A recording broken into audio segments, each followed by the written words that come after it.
across America. People are getting fed up with bad coffee.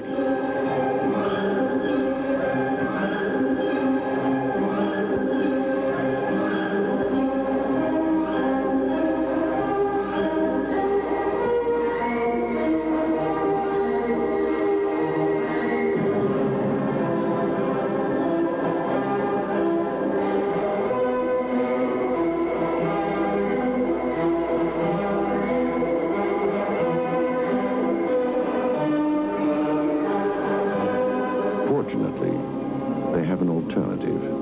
Mr. Coffee, only Mr. Coffee, precisely controls coffee brewing time and temperature for perfect coffee every time. Mr. Coffee, America's perfect coffee maker, with a patent to prove it. 1951, Lorenzo Lini tried to convince the U.S. Patent Office he could make better coffee by stamping on the beans. He failed. 1963, the Yunt brothers tried to patent the Yunt combustion process. They failed. 1972, Vincent Marotta tried to patent a way to make coffee perfectly by controlling brewing time and temperature. He succeeded. Mr. Coffee, America's perfect coffee maker, with a patent to prove it.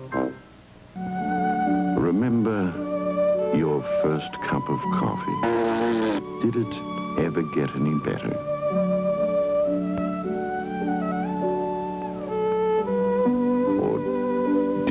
Just get used to it. Mr. Coffee thinks it's about time you tasted coffee the way it was meant to be. Mr. Coffee, America's perfect coffee maker, with a patent to prove it. There was a time in America when making a bad cup of coffee could be very dangerous. Unfortunately, things aren't so simple anymore. But there is a way Americans can avoid bad coffee. Mr. Coffee, the only coffee maker that precisely controls coffee brewing time and temperature for perfect coffee every time. Mr. Coffee, America's perfect coffee maker, with a patent to prove it.